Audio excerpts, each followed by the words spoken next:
जय हिंद दोस्तों, बहुत बहुत स्वागत है आपका इस मच अवेटेड वीडियो के अंदर। इस वीडियो में हम आपको ITR 2 भर के दिखाएंगे बिल्कुल लाइव। और ये दोस्तों ITR हम ऑफलाइन भर के दिखाएंगे। आपको पता होगा ऑफलाइन यूटिलिटी डाउनलोड करनी पड़ती है और उसको हमने भरना पड़ता है। दोस्तों ऑनलाइन और ऑफलाइन में ज़्यादा फर्क नहीं है। एज ऑन डेट आपकी ऑफलाइन भरी जा रही है, तो इसके लिए आपको एक अच्छा लैपटॉप या कंप्यूटर और इंटरनेट स्पीड होनी चाहिए। आपके पास में ITR 2 कौन कौन व्यक्ति भर सकते हैं? अगर आपकी सैलरी की इनकम आती है, अगर आपकी पेंशन की इनकम आती है, अगर आप होम लोन अगर आपने ले रखा है और उसके इंटरेस्ट की छूट लेना चाहते हैं, अगर आपके पास एक से ज़्यादा मकान या दुकान है उसको किराए पर दे रखा है, तो भी ITR 2 भर सकते हैं। एग्रीकल्चर इनकम है दोस्तों, आपकी agriculture income only agriculture income है तो भी आप ITR 2 भर सकते हैं। इसके बाद में जो इंपॉर्टेंट पॉइंट है दोस्तों, long term capital gain, short term capital gain. Share market के अंदर आपने कोई शेयर खरीदे बेचे थे या म्यूचुअल फंड के अंदर कोई शेयर खरीदे बेचे थे, तो ITR 2 भरनी पड़ेगी। इसके लिए दोस्तों आपको कुछ रिपोर्ट्स हैं आपके अपने ब्रोकर से लेनी पड़ेगी, जो कि टैक्स रिपोर्ट बोलते हैं, कुछ प्रॉफिट एंड लॉस अकाउंट बोलते हैं, कुछ टैक्स समरी बोलते हैं। या आपको ऐसा कुछ भी नहीं मिलता है तो दोस्तों आप ट्रेड रिपोर्ट ले लीजिए कि कितने शेयर खरीदे, कितने बेचे, कितने रुपए के खरीदे। तो इससे भी आप अपना जो है वो नेट प्रॉफिट जो आपका लॉन्ग टर्म या शॉर्ट टर्म है वो आप निकाल सकते हैं। आपको अदर सोर्स की कोई इनकम होती है दोस्तों, FD का ब्याज, सेविंग का ब्याज या कोई भी पार्ट टाइम इनकम आती है, तो भी ITR 2 भर सकते हैं। VDA वर्चुअल डिजिटल एसेट, दोस्तों आपको पता होगा क्रिप्टो करेंसी का जमाना चल रहा है, बहुत सारे लोग इसमें पैसा लगाते हैं। अगर इसमें आपकी कमाई हुई है तो भी ITR 2 आप भर सकते हैं।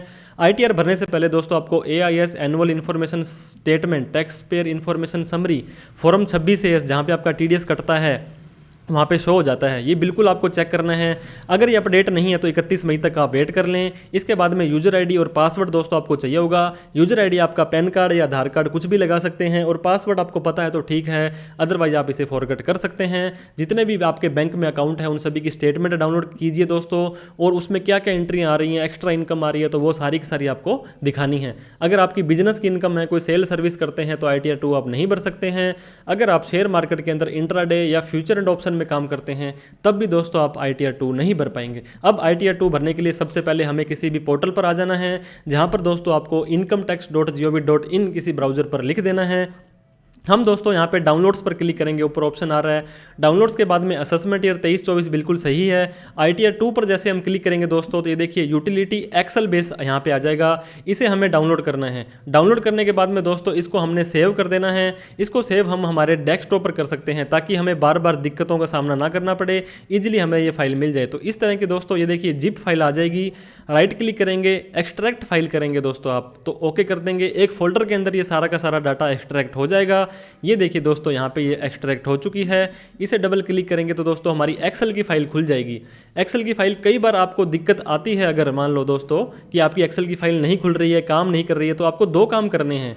एक तो अगर ऐसा मैसेज आपके पास आ गया तो इसका मतलब आपकी यूटिलिटी बिल्कुल वर्केबल है, बिल्कुल सही है। अदरवाइज आपको क्या करना है, फाइल में जाकर के ऑप्शन में जाके दोस्तों यहाँ पे आपको ये देखिए ट्रस्ट सेंटर में जाके, ट्रस्ट सेंटर सेटिंग में जाकर के यहाँ पे मैक्रो सेटिंग में एनेबल ऑल मैक्रोज कर देने हैं, ताकि आप यहाँ पे इस पे काम कर सकें। अगर फिर भी कोई प्रॉब्लम आती है दोस्तों आपको, तो आप क्या कर सकते हैं, उस फोल्डर में जाने के बाद में राइट क्लिक करेंगे, उस एक्सेल की फाइल पे प्रॉपर्टीज़ पे जाएंगे, और यहाँ पे ये देखिए लास्ट में सिक्योरिटीज़ में अनब्लॉक आ रहा है, इसको अप्लाई करके ओके कर देंगे, तब भी आप इजीली इस एक्सेल की फाइल पे काम कर पाएंगे। अब हमने दोस्तों जैसे ही एक्सेल की फाइल यहाँ पे सेव की है, ओपन की है, तो ऐसा मैसेज आ गया है, इसका मतलब है ये बिल्कुल हम इसके ऊपर काम कर सकते हैं। अब हमने ओके क्लिक कर दिया है दोस्तों। ये देखिए जैसे मैंने आपको बताया था, सैलरी की इनकम, हाउस प्रॉपर्टी की इनकम, कैपिटल गेन, जो जो इनकम आपके ऊपर एप्लीकेबल होती है उसको आप यहाँ पे दिखा सकते हैं। आप चाहते हैं कि सारे के सारे शेड्यूल आप नहीं भरना चाहते हैं, तो होम पेज पर आने के बाद में दोस्तों जो जो आपके ऊपर एप्लीकेबल नहीं है उनको सिंपली यहाँ से नो कर देंगे, और यहाँ से भी आप नो कर देंगे,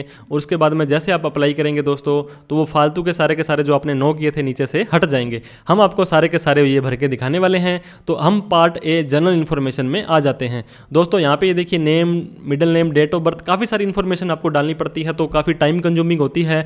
आपको क्या करना है, ये देखिए इंपोर्ट प्री फिल, यहाँ पे एक जो फाइल है वो हमें उठा के लानी है। आपको इनकम टैक्स के पोर्टल पर आ जाना है। इनकम टैक्स के पोर्टल पर जैसे ही दोस्तों हम आते हैं तो हमें ये देखिए ऐसा पोर्टल दिखाई देगा। ई फाइल पे जाएंगे, इनकम टैक्स रिटर्न पर जाएंगे, और last option download pre fill data पर हमें क्लिक कर देना है। तो दोस्तों ये करंट असेसमेंट ईयर 23-24 है, उसको डाउनलोड पर क्लिक कर देना है। तो ये फाइल आपकी यहाँ पे खुल जाएगी, डाउनलोड हो जाएगी। इस डाउनलोड हुई फाइल को आप यहाँ पे कॉपी या कट करने के बाद इसी फोल्डर में ले आएँ, ताकि इन फ्यूचर में आपको ये बार बार ढूंढनी ना पड़े। अब हम वापस से उस यूटिलिटी में आ जाएंगे जहाँ पे हमने काम करना है। यहाँ पे हमें इंपोर्ट प्री फिल के ऊपर ओके करना है दोस्तों, फिर यहाँ पे ओके करना है। फिर ये पूछेगा कि आपकी वो प्री फिल कहाँ पड़ी है, तो हमने डेस्कटॉप पर ITR 2 का फोल्डर था, उसके अंदर जो हमारी प्री फिल थी, डबल क्लिक जैसे करेंगे थोड़ा सा ये टाइम ले सकती है दोस्तों, सारा का सारा डाटा जो हमारा, काफ़ी सारे डाटा हमारा यहाँ पे अपने आप आ जाएगा। तो जैसे ही दोस्तों इंपोर्ट प्रीफिल हमने किया तो ये देखिए नेम, हमारा एड्रेस, हमारी मेल आईडी, मोबाइल नंबर, काफ़ी सारी इन्फॉर्मेशन यहाँ पे ऑटोमेटिकली प्रीफिल होके आ गई है। अब हमें कुछ येस नो यहाँ पे करने हैं। सबसे पहले दोस्तों हम जो हमारी इनकम टैक्स की रिटर्न भर रहे हैं, अगर आप ड्यू डेट में भर रहे हैं तो 139(1) सेलेक्ट कर लेंगे। हम हमारा रेजिडेंशियल स्टेटस आपको ITR 2 में सेलेक्ट करना पड़ता है। अगर आप रेजिडेंट है तो RES रेजिडेंट कर देंगे, अदरवाइज जो भी आपके ऊपर होता है, नॉन रेजिडेंट है या जो भी है वो आपके ऊपर एप्लीकेबल होता है, उसको आप सेलेक्ट कर लेंगे। इसके बाद में पूछेगा कि दोस्तों अगर आप रेजिडेंट हैं तो उस रेजिडेंट की क्या कंडीशन है, आप इंडिया में 182 दिन से ज़्यादा रहे थे तो फर्स्ट वाला यहाँ पे आप सेलेक्ट कर लेंगे। इसके बाद में नीचे दोस्तों 139(1) के प्रोविजन में अगर आप रिटर्न भर रहे हैं तो यस करेंगे, अदरवाइज हम इसे सिंपली नो कर देंगे, क्योंकि काफ़ी सारे केसेस में ये दोस्तों नो ही होता है। इसके बाद में क्या करेंगे, हम नीचे आ जाएंगे। नीचे आने के बाद में दोस्तों हमें ये 115H आपको कोई ये क्लेम करना है तो ये नो ऑटोमेटिकली है। इसके बाद में दोस्तों FI है, अगर आप यहाँ पे इसको भी नो करेंगे, मोस्ट ऑफ द केसेस में आपके सारे ही ऑप्शन यहाँ पे नो हो जाएंगे। थोड़ा सा ये मिसबिहेव करता है कई बार, यहाँ पे भी नो कर देंगे। इसके बाद में दोस्तों नीचे आ जाएंगे, आप किसी कंपनी में डायरेक्टर थे तो यस करके वो डिटेल डाल देंगे, अदरवाइज सिंपली नो कर देंगे। इसके बाद में नीचे आएंगे, have you unlisted equity share आपके पास थे तो यस कर देंगे, अदरवाइज सिंपली नो कर देंगे। कई बार ये नो सेलेक्ट होने में टाइम ले लेता है। अब ऊपर आएंगे हम दोस्तों, वैलिडेट पर क्लिक करेंगे तो ये बोल रहा है कि town city district information is mandatory, तो हमें यहाँ पे जो हमारा डिस्ट्रिक्ट है, टाउन है, वो यहाँ पे भर देना है। वो भरने के बाद में दोस्तों हम जैसे ही वैलिडेट पर क्लिक करेंगे तो ये हमारी शीट है बिल्कुल ओके हो गई है। अब हम बात करते हैं सैलरी की इनकम की। आपको पता होगा बहुत सारे लोगों को सैलरी की इनकम आती है, पेंशन की इनकम आती है, और वो long term short term capital gain में भी काम करते हैं। तो सैलरी जहाँ से आ रही है दोस्तों, उस नेचर ऑफ आपका जो नेम है एम्प्लॉयर का, ABC की कंपनी लिमिटेड है अगर आपकी मान लो। इसके बाद में नेक्स्ट दोस्तों, जहाँ से आपको सैलरी आ रही है वो सेंट्रल गवर्नमेंट है, स्टेट गवर्नमेंट है, पेंशनर है, क्या है। अगर आपको कुछ भी नहीं पता है तो आप अदर्स कर सकते हैं सिंपली। इसके बाद में उसका एड्रेस कहाँ पे है दोस्तों, जो आपको सैलरी दे रहा है, या तो आपको फॉर्म 16 मिलेगा तो उसके ऊपर एक साइड में आपका एड्रेस और एक साइड में आपके एम्प्लॉयर का एड्रेस आ जाएगा। अदरवाइज आप इंटरनेट पर ढूंढ सकते हैं, अदरवाइज उसके शहर या सिटी का नाम सिंपली आप डाल सकते हैं। जैसे हमारा यहाँ पे राजस्थान है दोस्तों, तो 27 नंबर पर राजस्थान आ गया, टाउन आ गया। इसके बाद में हमारा पिन कोड आ जाएगा और नीचे हम आ जाएंगे। इसके बाद में क्या होगा दोस्तों, नेचर ऑफ सैलरी। हमारी सैलरी के कई पार्ट होते हैं दोस्तों, सेक्शन 17(1), 17(2), 17(3), और आपको फॉर्म 16 में इजीली आपको ये मिल जाएंगे। तो आपको वहाँ पे देख के ये डाटा भर लेना है। अगर फॉर्म 16 नहीं है तो आप सिंपली भी आप डिटेल अपनी बेसिक सैलरी में डाल सकते हैं। लेट्स सपोज दोस्तों हमारी सैलरी 3 लाख रुपए है, तो हम जैसे 3 लाख रुपए डाला, उसके बाद में कोई परक्यूजिट वगैरह मिले थे, सैलरी के लीन में कुछ मिला था, और आपको इसके अलावा कोई बेनिफिट आपने दोस्तों लेने हैं। अगर ये देखिए अलाउंसेस वगैरह लेने हैं, आपने कोई HRA की छूट लेनी है, लीव ट्रैवल अलाउंसेस, जो भी छूट आप लेना चाहते हैं तो उसको सेलेक्ट करने। अगर इनके अंदर नहीं आ रहे हैं तो अदर में डाल के, डिस्क्रिप्शन में डाल के अमाउंट डाल सकते हैं ताकि आपको उसकी छूट मिल जाए। ये देखिए 50,000 रुपये की स्टैंडर्ड डिडक्शन इन्होंने ऑटोमेटिकली दे दी है, तो मतलब हमें एक्स्ट्रा से छूट अलग से लेने की ज़रूरत नहीं है। जैसे हम वैलिडेट पर क्लिक करेंगे तो सैलरी का जो शेड्यूल है हमारा बिल्कुल ओके हो गया है।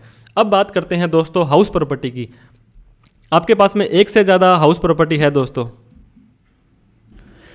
अगर आपने एक से ज़्यादा मकान ले रखे हैं दोस्तों, तो आपको क्या करना है, सबसे पहले जहाँ पे आपका मकान है उसका एड्रेस डालना है, कौन से शहर में है वो डालना है, कौन से स्टेट में है वो भी आपको यहाँ पे डालना पड़ेगा। उसका स्टेट सेलेक्ट करने के बाद में आपको इंडिया अपने आप आ गया, पिन कोड आप यहाँ पे डाल देंगे। इसके बाद में ये पूछेगा कि आपकी जो ओनर है प्रॉपर्टी का आप खुद हैं, या कई बार क्लबिंग ऑफ इनकम में भी दोस्तों आप सेल्फ, माइनर, स्पाउस ले सकते हैं, तो हमने यहाँ पे सेल्फ डाल दिया है। इज हाउस प्रॉपर्टी कौन, एक से ज़्यादा मालिक हैं इसके, यस या नो, हमने नो कर दिया है। इसके बाद में दोस्तों आप टाइप ऑफ हाउस प्रॉपर्टी काफ़ी इंपॉर्टेंट है। अगर आप होम लोन की छूट लेना चाहते हैं और खुद इस मकान पे रहते हैं तो सेल्फ ऑक्यूपाइड हो जाएगा, किराए पे दे रखा है तो लेट आउट हो जाएगा। हम मानते हैं कि हमने खुद इसमें रहते हैं और होम लोन की छूट लेनी है, तो हमें क्या करना है दोस्तों, interest payable on borrowed capital 2 lakh से ज़्यादा नहीं हो सकता है। अगर हमने 1 लाख रुपए की छूट लेनी है तो दोस्तों हमने यहाँ पे 1 लाख रुपए डाल दिया है, और उसके बाद में नीचे और कोई मकान है आपका तो यहाँ पे डाल सकते हैं, और एक से ज़्यादा मकान है तो देखिए ऐड प्रॉपर्टीज़ पर क्लिक करेंगे, 3, 4, 5 जितनी भी प्रॉपर्टी है सभी की डिटेल आप डाल सकते हैं। इसके बाद में वैलिडेट पर क्लिक किया तो ये हमारी शीट ओके हो गई है। अब दोस्तों ITR 2 का सबसे इंपॉर्टेंट पार्ट होता है कैपिटल गेन, CG और शेड्यूल 112A। CG होता है दोस्तों शॉर्ट टर्म कैपिटल गेन और शेड्यूल 112 होता है लॉन्ग टर्म कैपिटल गेन। इन दोनों को ही हम बिल्कुल लास्ट में भर के दिखाएंगे। इससे पहले हम छोटी छोटी चीज़ें आपकी सारी कर लेते हैं। शेड्यूल 115, इसमें हमें कुछ नहीं भरना है दोस्तों। VDA वर्चुअल डिजिटल एसेट यानी crypto currency, date of acquisition, अगर आपने कोई क्रिप्टो खरीदी थी, बेची थी, तो आपने कब खरीदी थी, कब ट्रांसफ़र की थी, कब सेल की थी उसको। इसके बाद में ये इनकम आपको कैसे माननी पड़ेगी, ये कैपिटल गेन के अंदर ही माननी पड़ेगी दोस्तों। आपको कैपिटल गेन आपको यहाँ पे देना पड़ेगा। कॉस्ट ऑफ एक्विजिशन मतलब कितने रुपए की आपने इसको खरीदी थी, और कंसिडरेशन रिसीव्ड कितने रुपए की बेची थी। जो भी फर्क आएगा ये आपकी इनकम आ जाएगी। जो वर्चुअल डिजिटल एसेट है इसके ऊपर फ्लैट आपको 30% टैक्स देना पड़ेगा। टैक्स की कैलकुलेशन ये अपने आप ही कर लेगा। ये कह रहा है total sum of positive income, यहाँ पे आपका टोटल आ जाएगा। वैलिडेट पर जैसे क्लिक करते हैं तो ये भी हमारी शीट ओके हो गई है। अब हम बात करते हैं दोस्तों अदर सोर्स की। इनकम फ्रॉम अदर सोर्स के अंदर आपको पता होगा काफ़ी सारी इनकम आती है। अगर आपने शेयर मार्केट में काम किया है तो आपको डिविडेंड की इनकम आती होगी, सेविंग का ब्याज, FD का ब्याज। मान लीजिए दोस्तों हमारे पास में 1100 रुपये सेविंग का ब्याज आया है, तो इस सेविंग के ब्याज की हम वहाँ पे छूट ले लेंगे। डिविडेंड की इनकम दोस्तों प्री फिल्ड डेटा से अपने आप यहाँ पे आ गई है। आप एक बार फिर से चेक कर लेंगे, इसे चेंज भी कर सकते हैं। 1100 रुपये सेविंग का ब्याज, FD का ब्याज, इनकम टैक्स के रिफंड का ब्याज, इसके अलावा कोई और भी इनकम दोस्तों आपकी आती है। जैसे कि आपने मान लो ट्यूशन इनकम कमाई, तो आपकी ट्यूशन इनकम को दोस्तों मान लो आपने 50,000 रुपये कमाई, तो यहाँ पे हम सिंपली वो 50,000 रुपये ट्यूशन इनकम भी डाल देंगे, और उसके बाद में हमें क्या करना है, वैलिडेट करना है। तो अदर सोर्स की इनकम भी हमारी बिल्कुल ओके हो गई है। इसके बाद में क्या करना है दोस्तों, डिटेल ऑफ करंट ईयर्स के जो लॉसेज हैं, जैसे होम लोन में हमने छूट लेनी थी दोस्तों 1 लाख रुपए की, तो ये हमारा लॉस था, तो इस लॉस को इस इनकम में से, बाकी इनकम में से ये एडजस्ट कर लेगा। इसे हमें सिंपली वैलिडेट करना है। इसके बाद में दोस्तों आगा है CFL, कैरी फॉरवर्ड लॉसेज हैं। जो पिछले साल के कोई लॉस वगैरह थे वो हमने, या इस साल के लॉस आगे कैरी फॉरवर्ड करने हैं, वो भी अपने आप यहाँ पे आ जाएंगे। इसके बाद में ATG के अंदर दोस्तों 4 तरह की कैटेगरी होती है। With limit, 100% without limit, 50% without limit, 100% with limit और 50% विद लिमिट। जो आपने किसी को डोनेशन वगैरह दी थी तो यहाँ पे डाल सकते हैं, अदरवाइज सिंपली वैलिडेट कर देंगे। अब हमें दोस्तों 80D हेल्थ इंश्योरेंस के बारे में यहाँ पे डालना पड़ेगा। अगर आपने हेल्थ इंश्योरेंस नहीं ले रखा, फिर भी आप अगर यहाँ पे यस या नो जरूर करें। अगर आप 60 साल से ज़्यादा है तो यस, नहीं तो नो। आपके परिवार के अंदर कोई 60 साल से ज़्यादा है तो यस, नहीं तो नो करेंगे, और वैलिडेट पर क्लिक कर देंगे। हाँ, अगर आपकी कोई इंश्योरेंस वगैरह दिया था हेल्थ इंश्योरेंस, तो यहाँ पर आप अमाउंट डाल देंगे, अदरवाइज 80GGA के अंदर डाल देंगे। साइंटिफिक रिसर्च के हमारे ऊपर कुछ एप्लीकेबल नहीं होता है, तो वैलिडेट करके आगे बढ़ेंगे। 80 दोस्तों ये देखिए, ये कह रहा है डिडक्शन अंडर सेक्शन 80IA, ये हमारे ऊपर मोस्ट ऑफ द केसेस में एप्लीकेबल नहीं होती है। Chapter 6A 80C, 80CC, CCD1, 80DD, DDB, जो भी छूट आप लेना चाहते हैं सिंपली आप अमाउंट डाल दें, मैक्सिमम आपको ये छूट दे देगा। सेक्शन 80TTA के अंदर दोस्तों हमने वहाँ पे 1100 रुपये सेविंग का ब्याज डाला था, तो ये देखिए 1100 रुपये की छूट हम इजीली यहाँ पे ले सकते हैं सेक्शन 80TTA के अंदर। तो हमने क्या करना है, यहाँ पे सेक्शन 80TTA के सामने 1100 रुपये की छूट ले लेनी है। ये बोल रहा है कि ऑटोमेटिक आपको वहाँ पे छूट मिल जाएगी, तो ये छूट मेरे को लगता है हम कैलकुलेट करेंगे, वैलिडेट करेंगे, तो हमारी ये शीट ओके हो गई है। इसके बाद में SPI के अंदर आपको कुछ भी नहीं करना है, वैलिडेट करना है और ओके करना है। AMT अल्टरनेट मिनिमम टैक्स पे हमें कुछ नहीं करना है, सिंपली वैलिडेट करना है। AMTC पे हमें कुछ नहीं करना है, सिंपली वैलिडेट करना है। EI, इसके बाद में दोस्तों एग्जम्प्ट इनकम, ऐसी इनकम जो हमारी इनकम का पार्ट ही नहीं है। एग्जम्प्ट इनकम पर जैसे हम क्लिक करेंगे तो यहाँ पे मेन तो हमारी एग्रीकल्चर इनकम होती है। सपोज करो दोस्तों हमारी 2 लाख रुपये एग्रीकल्चर इनकम थी, इसके बाद में 1 लाख रुपये उस एग्रीकल्चर इनकम पे हमने खर्चा कर दिया, तो 1 लाख रुपए हमारी टोटल एग्रीकल्चर इनकम रह गई। अगर आपकी इनकम 5 लाख से ज़्यादा है एग्रीकल्चर की, तो कौन से ज़िले में आपकी ज़मीन है, क्या पिन कोड है, कितना आपका एरिया है उस ज़मीन का, ये सारी डिटेल हमें यहाँ पे डालनी पड़ती है। अदरवाइज सिंपली हम वैलिडेट पर क्लिक कर देंगे। तो यहाँ पे दोस्तों कोई हमें एनी अदर, ये देखिए कोई भी आपका ऑप्शन रह जाता है तो ये आपको एरर देगा। एनी अदर को या तो कुछ डाटा डालिए या यहाँ पे सिंपली डिलीट कर दीजिए। ये डिलीट करने के बाद में आपको वैलिडेट पर क्लिक करना है, तो हमारी ये शीट भी बिल्कुल ओके हो गई है।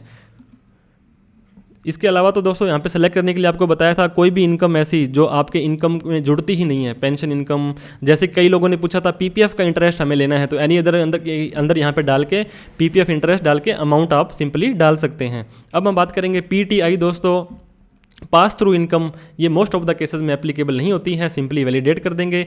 FSI दोस्तों इनकम फ्रॉम आउटसाइड इंडिया, अगर आपकी है तो आप इसको सेलेक्ट करेंगे, अदरवाइज नो कर देंगे। TRFA दोस्तों टैक्स रिलीफ है, अगर कोई आपने लेनी है तो हमने दोस्तों यहाँ पे कुछ नहीं लेना है। इसमें आपको थोड़ी सी दिक्कत ये आएगी कि ऐसे लाइनिंग्स ही ऐसी लगी होंगी, उन सभी लाइनिंग्स को आपको यहाँ पे डिलीट करना है। जहाँ जहाँ पे आपको ऐसी लाइनिंग दिखेगी वो सारी की सारी लाइन डिलीट करके आपको वैलिडेट कर देना है। अगर अभी वैलिडेट नहीं करेंगे तो ये आपको बाद में एरर दे देगा।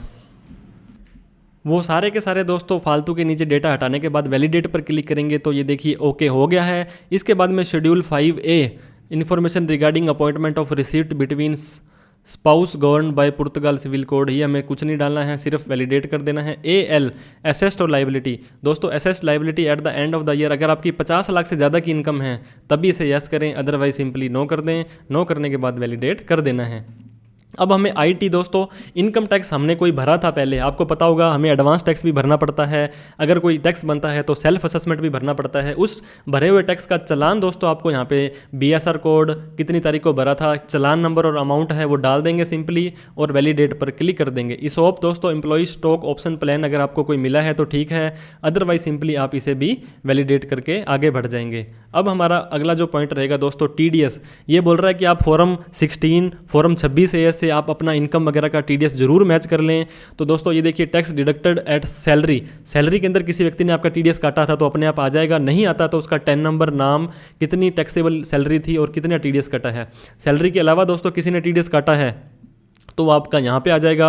ये देखिए नीचे हमारा काफ़ी सारे लोगों ने TDS काट रखा है, मोस्टली डिविडेंड पर कटा हुआ है, तो ये सारा का सारा आ जाएगा। इसके नीचे किसी ने TCS कलेक्ट किया था तो वो आप यहाँ पे ले सकते हैं। और दोस्तों इसके बाद में आपने जो है सारी की सारी डिटेल नीचे से वैलिडेट करनी है, बाद में वैलिडेट पर क्लिक कर देना है। तो ये बोल रहा है कि 10 नंबर वगैरह डालिए, जो जो इन्फॉर्मेशन एक्स्ट्रा चली गई है हमारे पास। ये देखिए ये 10 नंबर यहाँ पर हमें नहीं मिल रहा है इसका, तो फॉर्म 26A से आप इसका 10 नंबर सर्च कर सकते हैं। तो इस तरह से दोस्तों जो भी एरर आ रही है उसको आप सही करने के बाद में वैलिडेट पर क्लिक करेंगे तो आपका TDS का शीट है बिल्कुल ओके हो गया है। अब हमारा आता है part B TITTI, total income की जो शीट है ये भी ऑटोमेटिक सारी की सारी इनकम हमारी यहाँ पे उठा लेगा। इसके बाद में जैसे हम वैलिडेट करते हैं प्लीज़ सेलेक्ट एटलीस्ट 1 अकाउंट जिसमें कि आपको हमारा रिफंड चाहिए, तो जैसे नीचे आएंगे दोस्तों जितने भी हमारे अकाउंट होंगे वो वहाँ पर दिखा देगा।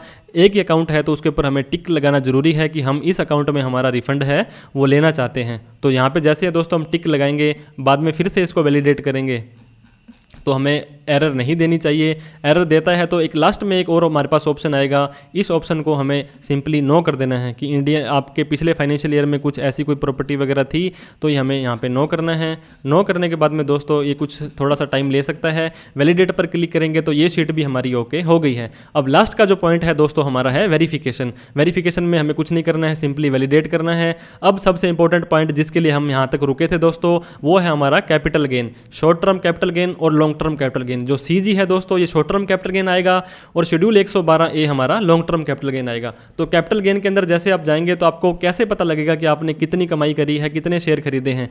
तो दोस्तों हमें कैसे पता लगेगा कि हमें कितना प्रॉफिट या कितना लॉस, शॉर्ट टर्म प्रॉफिट हुआ है, लॉन्ग टर्म प्रॉफिट हुआ है या शॉर्ट टर्म या लॉन्ग टर्म हमें नुकसान हुआ है।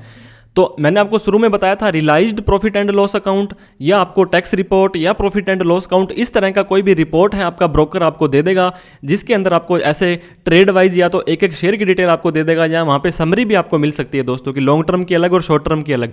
तो ये देखिए स्क्रिप्ट का नेम, ISIN कोड, क्वांटिटी, मतलब कितने शेयर खरीदे थे, कब खरीदे थे, किस रेट से खरीदे थे और कब बेचे थे, ये सारे के सारी इन्फॉर्मेशन आपको यहाँ पे मिल जाएगी। हमारे लिए जो इंपॉर्टेंट रोल प्ले करता है दोस्तों ये देखिए long term profit and loss account, इसके बाद में short term profit and loss account. ये दोनों के दोनों कॉलम हमारे जो दोस्तों डिफाइन करेंगे कि कितनी इनकम हमारी हुई है। जैसे हम नीचे आ जाएंगे दोस्तों बिल्कुल लास्ट में आएंगे तो ये देखिए मैंने यहाँ पे हाईलाइट भी कर रखा है। लॉन्ग टर्म के अंदर 1,35,462 रुपये का हमें प्रॉफिट हुआ है और शॉर्ट टर्म के अंदर 43,078 का हमें प्रॉफिट हुआ है। इसको अलग अलग जैसे दोस्तों हमने यहाँ पे वर्किंग की थी कि हमने लॉन्ग टर्म को अलग कर दिया और शॉर्ट टर्म को अलग कर दिया। तो लॉन्ग टर्म में जितने शेयर खरीदे थे उसकी खरीद और सेल और परचेज वैल्यू और शॉर्ट टर्म के अंदर परचेज और सेल वैल्यू। तो हम हमारी उसी शीट में वापस से आ जाएंगे। इसमें दोस्तों आपको बताया था CG कैपिटल गेन के अंदर, ये देखिए सबसे पहले कैपिटल गेन का शेड्यूल आ रहा है। शॉर्ट टर्म कैपिटल गेन आ रहा है फ्रॉम सेल ऑफ बिल्डिंग और लैंड। आपने कोई लैंड बिल्डिंग वगैरह खरीदी बेची थी तो यहाँ पे आ जाएगा। हम मान के चलते हैं कि आपने इसमें जो है शेयर मार्केट में ही ट्रांजेक्शन की है, तो यहाँ पे हम कुछ नहीं भरने वाले हैं। 1 नंबर ये। इसके बाद में 2 नंबर पॉइंट, ये देखिए दोस्तों थोड़ा सा नीचे आएंगे आप 2 नंबर पर, तो यहाँ पे दिख रहा है from sale of equity shares और unit of equity oriented mutual fund. या तो इक्विटी शेयर थे या ऐसे म्यूचुअल फंड थे जो इक्विटी ओरिएंटेड थे, या कोई बिजनेस ट्रस्ट थी जिनके ऊपर STT पेड किया गया है। वहाँ पे देखिए उसके अंदर आपको ज़्यादा कुछ लंबा चौड़ा नहीं डालना है दोस्तों। ये जो आपका यहाँ पे इतना कॉलम है इसके अंदर आपको डिटेल्स डालनी है। ये बोल रहा है full value of consideration. Consideration मतलब दोस्तों सेल वैल्यू की बात कर रहा है शॉर्ट टर्म के अंदर। तो हम उस रिपोर्ट में हमारी में आ जाएंगे जहाँ पे हमने निकाला था ये लॉन्ग टर्म और ये शॉर्ट टर्म। शॉर्ट टर्म के अंदर सेल वैल्यू हमारी 722,925 अगर ये वैल्यू आती है तो हम यहाँ पे सिंपली दोस्तों 722,925 की जो सेल वैल्यू है वो हम लिख देंगे। इसके बाद ये नीचे पूछ रहा है डिडक्शन अंडर सेक्शन 48। आपको दिख रहा होगा, थोड़ा सा मैं इसको बड़ा करने की कोशिश कर लेता हूँ। ये बोल रहा है डिडक्शन अंडर सेक्शन 48 के अंदर cost of acquisition without indexation, मतलब जितने रुपए के हमने वो शेयर्स वगैरह खरीदे थे उसकी बात अब ये कर रहा है। तो हमारी बाय वैल्यू थी दोस्तों 679,846, 679,846। तो जैसे हम एंटर मारेंगे 43,049 43079, ये देखिए दोस्तों हमारा शॉर्ट टर्म प्रॉफिट गेन यहाँ पे ऑटोमेटिकली कैलकुलेट होके आ गया है। अब हमें क्या करना है, नीचे आना है। शॉर्ट टर्म कैपिटल गेन अलग अलग चीज़ों का है, हमें इनके ऊपर ज़्यादा गौर नहीं करना है। अब हम बात करेंगे दोस्तों लॉन्ग टर्म कैपिटल गेन की। लॉन्ग टर्म मतलब शॉर्ट टर्म का ऐसा शेयर जो आपने 12 महीने से पहले लेकर के बेच दिया था। ध्यान दें इंट्राडे और फ्यूचर एंड ऑप्शन की डिटेल आप यहाँ पे ना डालें, आपको सिर्फ और सिर्फ लॉन्ग टर्म कैपिटल गेन और शॉर्ट टर्म कैपिटल गेन डालना है जो आपने शेयर्स को होल्ड किया था। अब ये हम नीचे आ जाएंगे थोड़ा सा दोस्तों। शॉर्ट टर्म कैपिटल गेन डालने के बाद में long term capital gain from sale of equity shares in a company और a unit of equity oriented mutual fund. इसके लिए सेक्शन 112A दोस्तों जो हमारा शेड्यूल है, ये देखिए लॉन्ग टर्म कैपिटल गेन के लिए शेड्यूल 112A हमें भरना पड़ेगा। तो नेक्स्ट वाले शेड्यूल में हम आ गए हैं। यहाँ पे सबसे पहले हमें पूछेगा शेयर्स और जो यूनिट हैं आपने कब खरीदे थे, कब एक्वायर किए थे। अगर आपने शेयर 31 जनवरी 2000 पहले से खरीदे थे दोस्तों, तो आपको ये देखिए एक एक शेयर की एंट्री यहाँ पे डालनी पड़ेगी, ISIN कोड, उसका शेयर्स का नाम, कितने खरीदे थे। अगर आपने सारे के सारे शेयर 31 जनवरी के बाद खरीदे थे तो ये देखिए दोस्तों ISIN कोड भी नहीं डालना है आपको, नेम भी नहीं डालना है, कितने शेयर खरीदे थे वो भी नहीं डालना है आपको। सिंपली यहाँ पे टोटल, जैसे हमने शॉर्ट टर्म कैपिटल गेन के अंदर टोटल परचेज वैल्यू और सेल वैल्यू डाली थी, वैसे ही हम यहाँ पे डाल देंगे फुल वैल्यू ऑफ कंसीडरेशन। तो हम हमारी रिपोर्ट में आते हैं। लॉन्ग टर्म कैपिटल गेन में जो सेल किया था 642,905, तो हम ये यहाँ पे डाल देंगे 642,905। तो इसमें क्या होगा दोस्तों, हमारी सेल वैल्यू आ गई है। अब कॉस्ट ऑफ एक्विजिशन, कितने रुपए में हमने वो शेयर्स खरीदे थे, वो वापस से शीट पे जाएंगे। बाय वैल्यू 507,442, तो हमने 507,442 ये हमारी बाई वैल्यू डाल देंगे, उधर सेल वैल्यू डाल देंगे। इसके बाद में दोस्तों एक्सपेंडिचर होली एंड एक्सक्लूसिवली, अगर आपने सेल को करने के लिए कोई खर्चा किया था, जैसे कोई ब्रोकरेज वगैरह STT वगैरह पेड की थी, खर्चा किया था, तो वो आप यहाँ पे डाल सकते हैं। आपको ब्रोकर की रिपोर्ट में अलग से मिल जाएंगे। अदरवाइज सिंपली आप यहाँ पे 0 भी डाल सकते हैं और आपको वैलिडेट पर क्लिक करना है, तो आपकी शीट बिल्कुल ओके हो गई है। अब वापस से हम पीछे कैपिटल गेन में आ जाएंगे। जैसे हम कैपिटल गेन में आएंगे दोस्तों, तो हमें ये देखिए long term capital gain automatically यहाँ पर आ गया है, उस शेड्यूल से आ गया है अपने आप ही। और short term capital gain, short term capital gain पे भी मैं आपको एक चीज़ बताना भूल गया था कि अगर आपने कोई शेयर्स को बेचने के लिए कोई खर्चा किया है दोस्तों, तो उस खर्चे का भी आप फिगर यहाँ पे डाल सकते हैं। जैसे ये देखिए यहाँ पे आ रहा था expenditure Holi and exclusively in connection with transfer, तो जितने रुपये आपने, जैसे मान लो 1100 रुपये का हमने कोई ब्रोकरेज वगैरह दी थी, तो ये यहाँ पे आ जाएगी। अब क्या करना है दोस्तों, एक काम और करना है आपको यहाँ पे, अदरवाइज आपको एरर देखने को मिलेगी। पहली बात तो ये देखिए आपको यहाँ पे सेलेक्ट का ऑप्शन आ रहा होगा कहाँ पर, उसमें आपको नॉट एप्लीकेबल कर देना है। जहाँ पर भी आपको ये ऑप्शन आ रहा है, एक तो नीचे आएगा, एक थोड़ा सा नीचे और आएगा आपको, तो वहाँ पर भी आपको नोट एप्लीकेबल कर देना है ताकि ये आपको एरर वगैरह ना दे बाद में। ये देखिए ये सेलेक्ट का ऑप्शन आ रहा है, यहाँ पे आप आएंगे और नोट एप्लीकेबल कर देंगे। उसके बाद में नीचे दोस्तों आपको लॉन्ग टर्म शॉर्ट टर्म की जो इनकम डालने के बाद में क्या है, इनको यहाँ पे आपको क्वार्टर वाइज डिटेल और डालनी पड़ेगी। ये थोड़ा सा पेचीदा काम है, लेकिन इतना भी टेंशन लेने की ज़रूरत नहीं है। ये किस लिए किया जाता है दोस्तों, क्योंकि आपको पता होगा एडवांस टैक्स नाम का एक कंसेप्ट होता है इनकम टैक्स में कि कोई भी इनकम आपने जब कमाई है उन्हें तभी टैक्स चाहिए, न कि आपको ITR भरते टाइम चाहिए। तो अगर आपका टैक्स 10,000 से ज़्यादा का बनता था तो सिर्फ और सिर्फ ब्याज की कैलकुलेशन करने के लिए आपसे डिटेल मांगी जाती है। तो शॉर्ट टर्म कैपिटल गेन दोस्तों हमारा हुआ था 41979। तो हम 41979 हम किसी भी क्वार्टर में यहाँ पे डाल सकते हैं, जस्ट फॉर दी फॉर्मेलिटीज़ की हमारी जो है, अगर टैक्स ज़्यादा नहीं बनता है तो हमारा ब्याज नहीं बनेगा। और दूसरा दोस्तों आप कह रहे थे इसको लास्ट क्वार्टर में भी डाल सकते हैं, अगर आप चाहते हैं कि आपकी इनकम 10,000 से ज़्यादा बनता है, आपका जो टैक्स बनता है। शॉर्ट टर्म कैपिटल गेन दोस्तों 135,463 है, ये हमारा इस 10% में आ जाएगा, 135,463। ये दोनों ही चीज़ें डालने के बाद में जैसे हम ऊपर जाएंगे और जैसे ही हम वैलिडेट के ऊपर क्लिक करेंगे तो कोई कमी होगी तो बता देगा, अदरवाइज हमारी ये सीट है बिल्कुल वैलिडेट हो जाएगी।